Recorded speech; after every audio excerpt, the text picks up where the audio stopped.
Hello students, आता 11th स्टँडर्डमध्ये आपण ट्रिगोनमेट्रीविषयी बरंच काही शिकलेलो आहोत.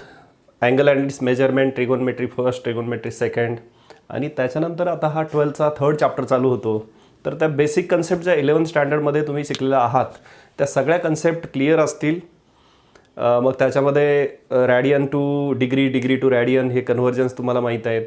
त्याच्यानंतर सेकंड चॅप्टरमध्ये ट्रिगोनमेट्री फर्स्ट म्हणजेच सेकंड चॅप्टर 11वीचा, त्याच्यामध्ये काय आहे, ट्रिगोनमेट्रिक आयडेंटिटीज आहेत काही, आणि काही व्हॅल्यूज शिकलेलो आहोत आपण. ट्रिगोनमेट्रिक फंक्शनच्या व्हॅल्यूज कशा फाइंड आउट करायच्या वेगवेगळ्या अँगलच्या.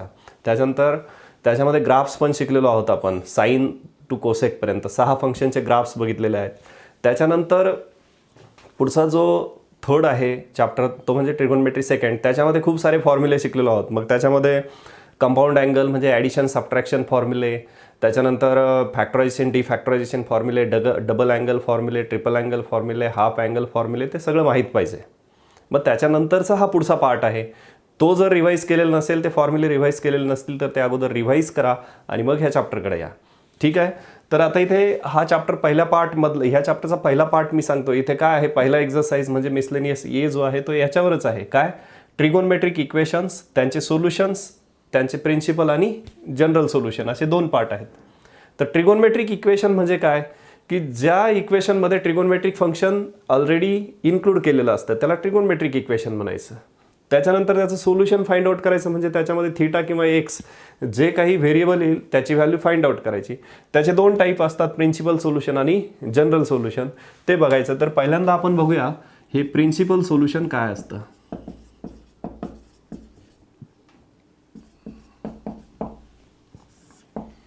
तर एक ट्रिगोनमेट्रिक इक्वेशन सॉल्व करायला घेतो मी इथे, आणि मग त्याचं आपण प्रिन्सिपल सोल्युशन आणि जनरल सोल्युशन कसं असतं ते बघूया. त्याच्या अगोदर काही डेफिनेशन्स बघू आपण. सर्वात अगोदर मी इथे डेफिनेशन लिहितो ट्रिगोनमेट्रिक इक्वेशनची. तर ट्रिगोनमेट्रिक इक्वेशन म्हणजे काय, it contains trigonometric function of unknown angle. Unknown अँगलचं ट्रिगोनमेट्रिक फंक्शन असतं त्याच्यामध्ये. म्हणजे काय, की इथे असं लिहिलं cos square theta is equal to 1. तर या थीटाची व्हॅल्यू काय आपल्याला माहीत नाही. समजा मी असं लिहिलं साइन थीटा, इथे लिहितो मी for example sine theta is equal to 0. तर मग आता हा थीटा इज इक्वल टू 0 ही कुणाची व्हॅल्यू आहे आपल्याला माहीत नाही, कोणत्या थीटाची आहे माहीत नाही.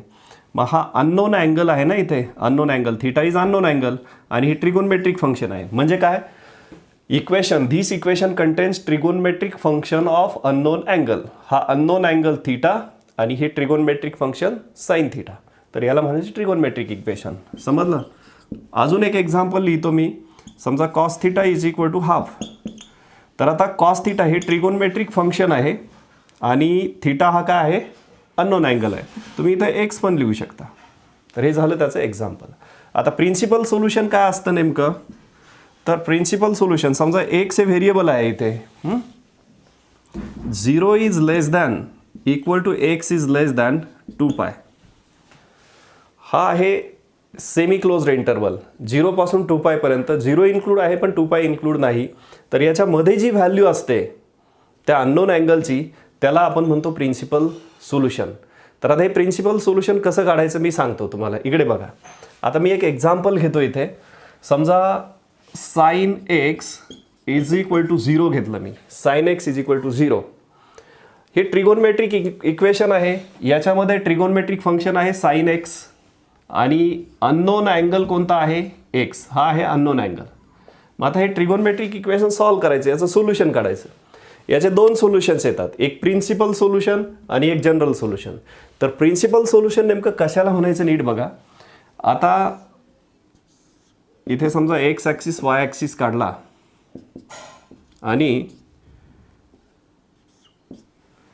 आता तुम्हाला माहीत आहे इथे हे 1 0 0 1 -1 0 0 -1 क्वाड्रंटल अँगलच्या व्हॅल्यू काढायला शिकवल्या होत्या मी 11वीमध्ये, तेव्हा हे असं शिकवलंय. तुम्हाला माहित आहे ना, इथे पहिली व्हॅल्यू कुणाची असते, पहिली व्हॅल्यू कुणाची असते, कॉसची, आणि दुसरी व्हॅल्यू असते साईनची.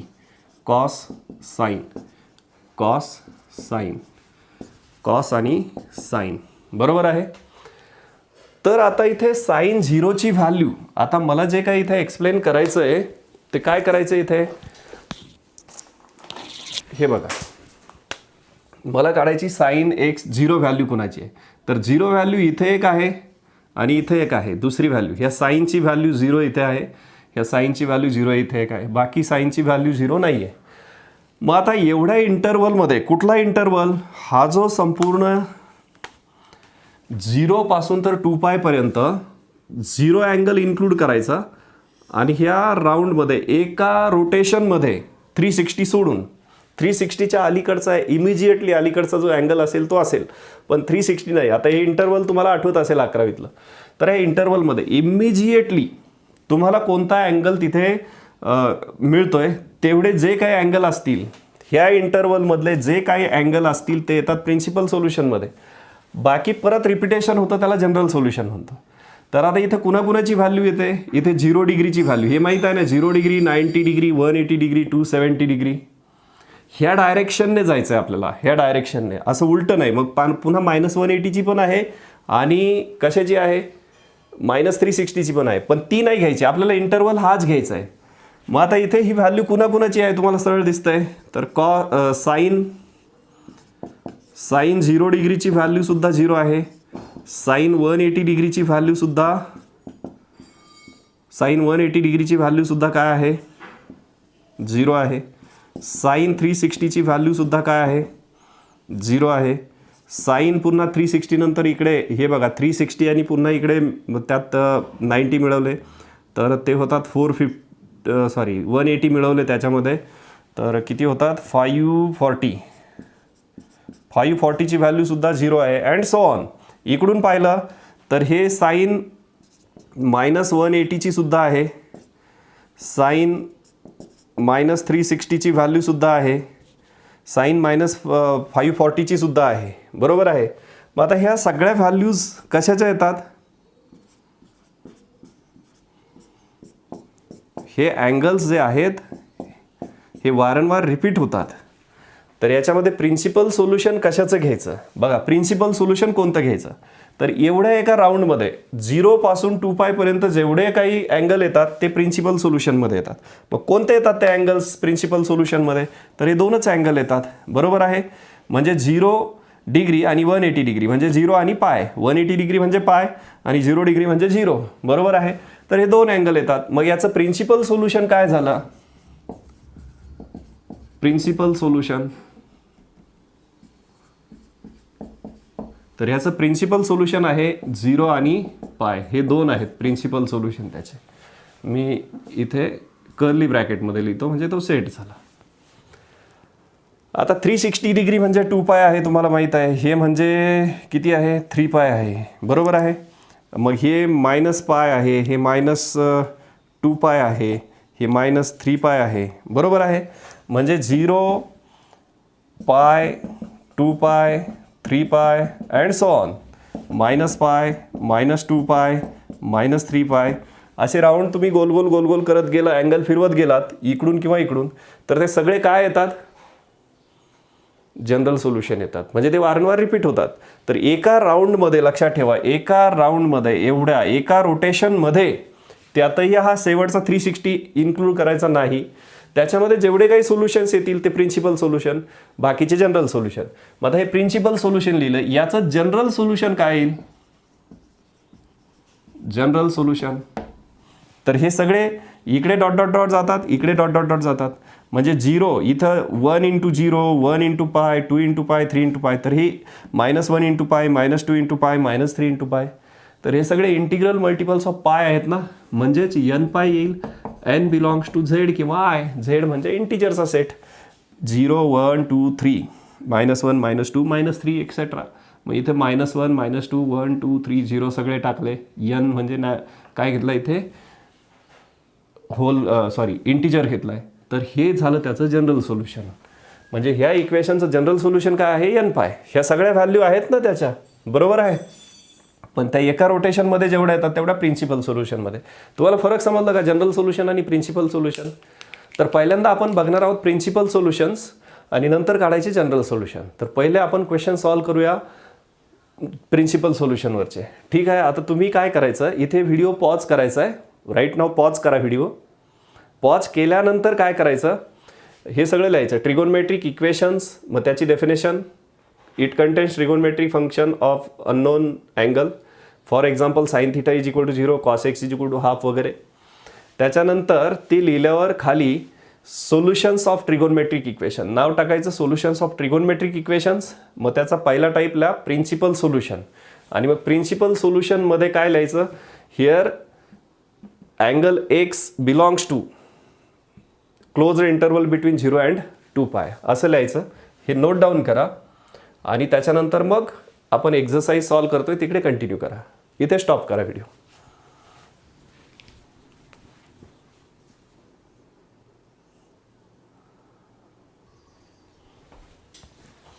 बघा आता एक्झरसाइज 3.1 सॉल्व्ह करूया आपण. याच्यामध्ये क्वेश्चन लिहिला आहे मी, find the principal solution of the following equations. 4 equations लिहिलेले आहेत, हे सॉल्व्ह करायचे. बिफोर दॅट तुम्हाला अलाइड अँगलची कन्सेप्ट क्लिअर माहीत पाहिजे. ती माहीत नसेल तर त्याचा व्हिडिओ एकदा बघा. अलाइड अँगलचा सेपरेट व्हिडिओ आहे पब्लिक चॅनलवर, तो एकदा बघा. तिथं थंबनेलवर जाऊन अलाइड अँगल लिहिलेला आहे, तो व्हिडिओ बघा आणि मगच इकडे या, अदरवाईज हे कळणार नाही. बघा आता अलाइड अँगल्समध्ये इथे व्हिडिओ स्टॉप करायचा, तो व्हिडिओ बघायचा ज्यांना आठवत नाही अलाइड अँगल, आणि मग इकडे यायचं परत. तर बघा आता ज्यांना येतंय त्यांनी, इथे अँगल किती असतो, 0, π/2, π, 3π/2 आणि 2π. बरोबर आहे. तर मी इथे लिहून ठेवतो, हा पाय आहे आणि इथे 0 आणि परत इकडे काय येतं, 2π येतं. बरोबर आहे. एक रोटेशन घेतल्यावर 2π येतं. आपल्याला π/2 आणि 3π/2 इथे कन्सिडर करायचंच नाही. आता ह्या क्वाड्रंटला आपण काय म्हणतो, हे बघा, हे इथे ऑल स्टुडंट्स टेक कॉफी. बरोबर आहे. All students take coffee. तुम्हाला माहीत आहे इथे all trigonometric functions are positive. इथे साइन अँड कोसेक, साइन आणि त्याचा रेसिप्रोकल कोसेक पॉझिटिव्ह असतात. इथे टॅन आणि त्याचा रेसिप्रोकल कॉट पॉझिटिव्ह असतात. इथे कॉस आणि त्याचा रेसिप्रोकल सेक पॉझिटिव्ह असतात. मग आता इथे सेकंड क्वाड्रंटमध्ये अँगल जर आला तर त्याला π-2 म्हणायचं, म्हणजे π-x म्हणायचं. इथे जर आला तर π+x म्हणायचं, म्हणजे π-θ किंवा π-x, π+θ किंवा π-x. आणि ह्या क्वाड्रंटला काय म्हणायचं, ह्या क्वाड्रंटला 2π-x म्हणायचं. एवढे क्वाड्रंट लक्षात ठेवा. तर इथे अँगल लिहितो मी, सॉरी, इथे जर आलं हे π-x आहे हा क्वाड्रंट, हा π+x आहे आणि हा 2π-x आहे, 2π-x. आता एवढेच बघायचे आहेत अलाइड अँगल आपल्याला, बाकीचे बघायचे नाही, π/2 +- वगैरे ते नाही बघायचे. इथे एवढंच इम्पॉर्टंट आहे. काय काय, सेकंड क्वाड्रंट म्हणजे π-x, थर्ड क्वाड्रंट म्हणजे π+x आणि फोर्थ क्वाड्रंट म्हणजे 2π-x. एवढंच लक्षात ठेवा. हे π+x, 2π-x. ओके. आता पहिल्यांदा काय करायचं, हे इक्वेशन सॉल्व्ह करतोय मी इथे. Number 1, cos theta is equal to half आहे. पहिल्यांदा बेसिक व्हॅल्यू काढायची. Cos theta is equal to half कुणाची व्हॅल्यू आहे, cos theta is equal to half. तर कॉस, मी इथे व्हॅल्यू लिहितो बघा, साइन कॉस, इथे 30 डिग्री, 45 डिग्री,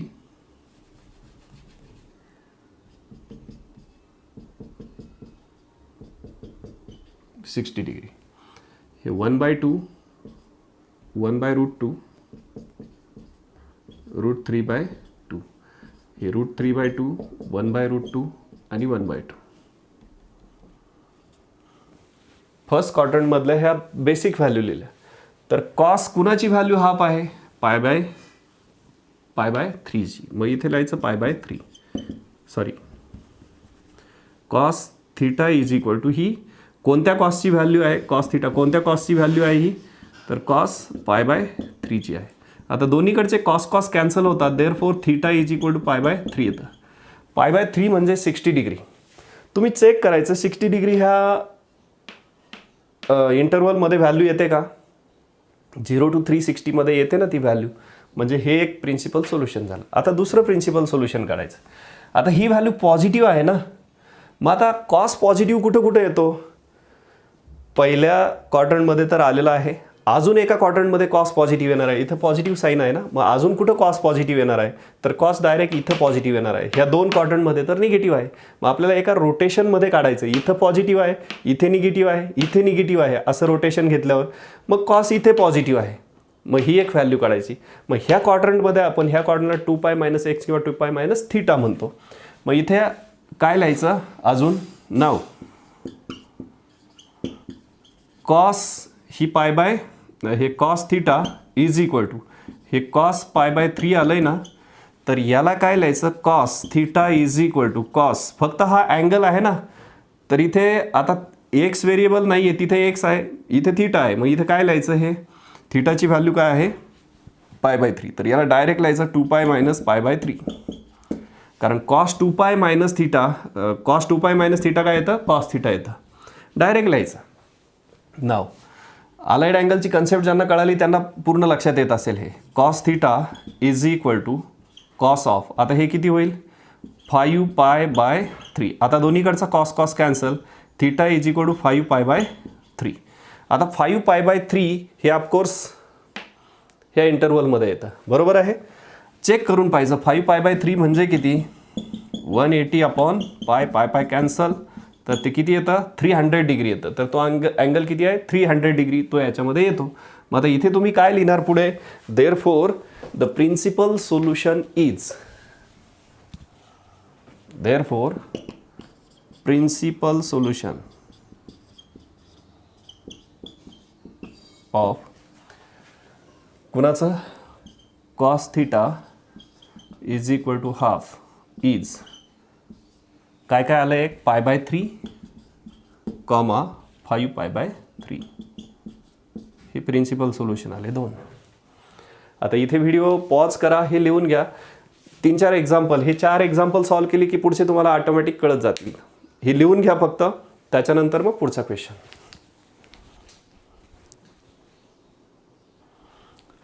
आता सेकंड क्वेश्चन बघा.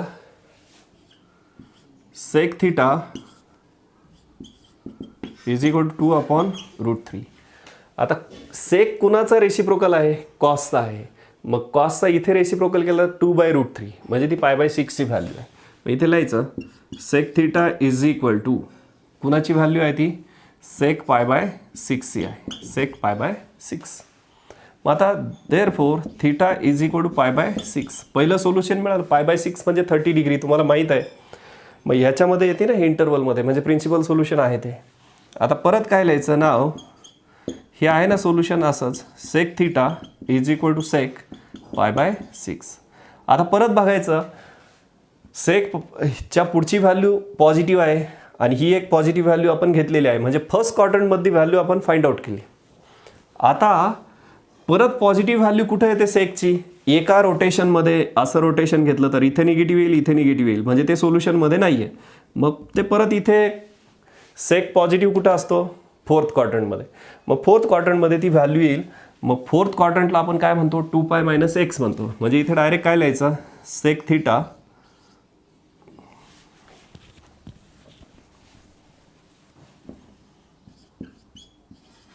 इज इक्वल टू सेक, इथे काय लिहायचं?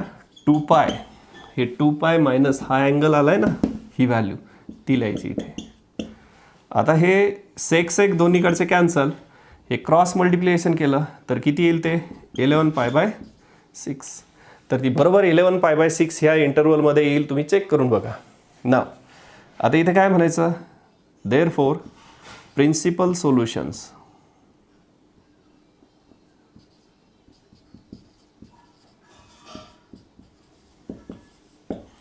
of sec theta is equal to 2/√3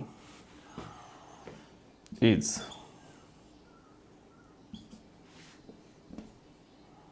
π/6, 11π/6. हे 2 सोल्युशन्स आले, समजलं? And both solutions belongs to this interval. इथे व्हिडिओ पॉज करून लिहून घ्या.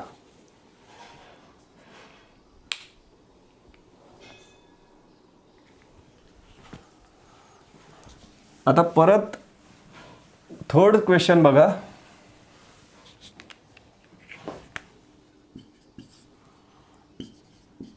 Cot theta is equal to √3. परत इथे पहिली व्हॅल्यू काढायची. हे पॉझिटिव्ह आहे, मग पहिल्या क्वाड्रंटमध्ये काय येईल, बेसिक व्हॅल्यू पहिल्या क्वाड्रंटमधली यातून cot theta is equal to कोणत्या कॉट थिटाची व्हॅल्यू √3 आहे, कोणत्या कॉट थिटाची व्हॅल्यू √3 आहे, तर इथे this upon this cos upon sine ही व्हॅल्यू √3 येते. मग ही √3 म्हणजे π/6 ही आहे, कॉट π/6. मग आता कॉट π/6 कॉट कॅन्सल. पहिलं सोल्युशन काय आलं, थिटा इज इक्वल टू π/6. ते ह्या इंटरवलमध्ये आहे. नाव cot theta is equal to cot π/6. तसंच आता परत काय लिहायचं, cot theta is equal to, आता ही पॉझिटिव्ह व्हॅल्यू आहे ना, cot theta is equal to √3. मग एक पॉझिटिव्ह सोल्युशन मिळालं तुम्हाला एका रोटेशनमध्ये पहिल्या क्वाड्रंटला. आता आपण एक रोटेशन घेतो इथे, तर इथे सोल्युशन मिळालं. सेकंड क्वाड्रंटमध्ये कॉट निगेटिव्ह, थर्ड क्वाड्रंटमध्ये कॉट पॉझिटिव्ह आहे आणि फोर्थमध्ये निगेटिव्ह आहे. म्हणजे उरला हा क्वाड्रंट, ह्या क्वाड्रंटला काय म्हणायचं, π+x. मग ही एक्सची व्हॅल्यू आहे ना पहिलं सोल्युशन, म्हणजे हे कॉट π+π/6 लिहायचं, π+π/6. आता cot cancel, theta is equal to काय मिळेल, हे क्रॉस मल्टिप्लिकेशन घेतल्यावर 7π/6. मग देअरफोर आता हे सोल्युशन काय मिळेल, solution theta belongs to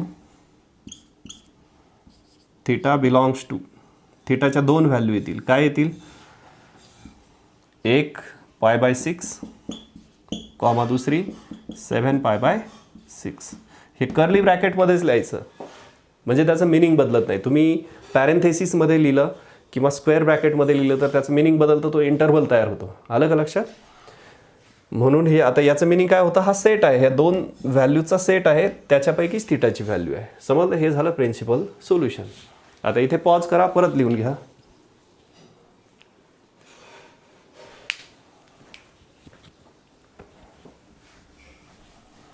fourth question similarly बघा, cot theta is equal to 0. आता कोणत्या कॉट थिटाची व्हॅल्यू 0 आहे, तर आता इथे येऊया. इथे तर सोल्युशन नाही, पण cot theta is equal to 0. Basically 0 कुठं आहे, cot theta is equal to 0. तर कॉट थिटा हे बघा,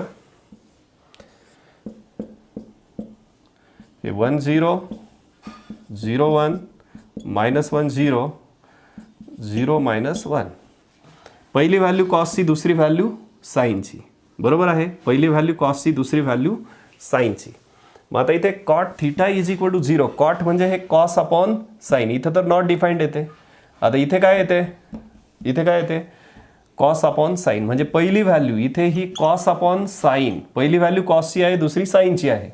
कॉस अपॉन साईन म्हणजे काय येतं, कॉट येतं. मग कॉट 0 कुठे येतं, हे 0/1, म्हणजे हे 0/1, तर ती व्हॅल्यू 0 येणार आहे. म्हणजे कॉट हीच व्हॅल्यू 0 येते, तर अँगल कोणता, हा 90 डिग्री आहे, म्हणजे π/2 आहे. म्हणजेच पहिलं इथं सोल्युशन काय येतं, cot theta is equal to कोणत्या कॉटची व्हॅल्यू 0 आहे, तर कॉट π/2 ची व्हॅल्यू 0 आहे. बरोबर आहे. मग आता थिटा इज इक्वल टू पहिलं सोल्युशन काय मिळालं तुम्हाला, π/2 मिळालं. बरोबर आहे. आता अजून एक राऊंड करायचं आहे, तर आता इथे निगेटिव्ह आहे ती व्हॅल्यू, आणि परत इथे व्हॅल्यू कशी आहे, ही तर इथे नॉट डिफाईंड येते. मग ही 0/-1, इथे पण कॉटची व्हॅल्यू काय येते, एक राऊंड घ्यायचा आहे ना आपल्याला असा, तर त्या राऊंडमध्ये इथे एक व्हॅल्यू मिळाली, कॉट π/2 इज इक्वल टू 0. आणि अजून तो राऊंड कंप्लीट करत असताना इथं तर नॉट डिफाईंड येते, इथे एक व्हॅल्यू मिळाली. हा अँगल कोणता आहे, 270 डिग्री. म्हणजेच काय, परत also cot theta is equal to cot, हा अँगल कोणता आहे, 3π/2 आहे, 3π/2 म्हणजे 270 डिग्री. आता cot cancel, theta is equal to 3π/2. Therefore theta belongs to principal solution काय येणार, हे π/2 किंवा 3π/2. मग उलटी व्हॅल्यू पण येते, पण आपल्याला उलटं जायचं आहे का नाही, आपल्याला ह्या डायरेक्शनमध्ये जायचं आहे, 0 पासून 2π पर्यंत. असं इकडून नाही यायचं, नाहीतर तुम्ही म्हणाल -90ची पण आहे, ती नाही घ्यायची, -270ची पण आहे, ती नाही घ्यायची. प्रिन्सिपल सोल्युशनच्या कंडिशनमध्ये येतं का ते, नाही. समजलं. मग तर आता इथे पॉज करून हे लिहून घ्या आणि मग पुढचा क्वेश्चन बघूया.